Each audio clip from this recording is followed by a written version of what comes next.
A Lawton man will spend decades in prison for nearly a dozen charges that are connected to a violent 2021 burglary. Johnny Bolden has pled guilty to 11 charges, including first-degree burglary, kidnapping, and drug trafficking. Bolden admitted to forcing his way into a woman's bedroom and holding her and her children at gunpoint.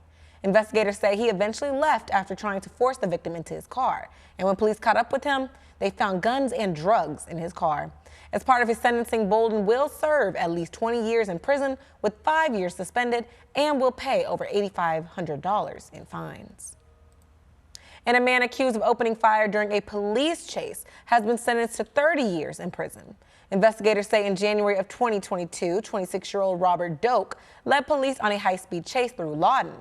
Police say he and another passenger fired rounds at Police Sergeant John Bordelin, striking him in the face. According to court docs, Doak was charged with shooting with intent to kill, use of a vehicle in discharge of a weapon, and possession of a firearm after a former felony conviction. Plus, a man is sentenced to life in prison without the possibility of parole for killing 3 people in Chickasha in 2021. Lawrence Paul Anderson pled guilty to 5 charges, including 3 counts of murder in the first degree. Tom Ferguson has our details and why prosecutors say they didn't seek the death penalty.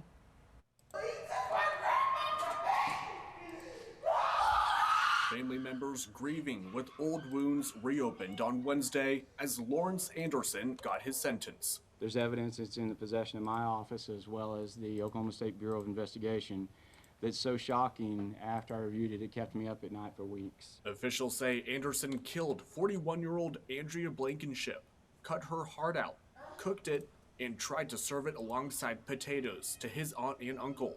He then killed his uncle, 67-year-old Leon Pye, and Pye's 4-year-old granddaughter, Chaos Yates. These families have lost pretty much everything.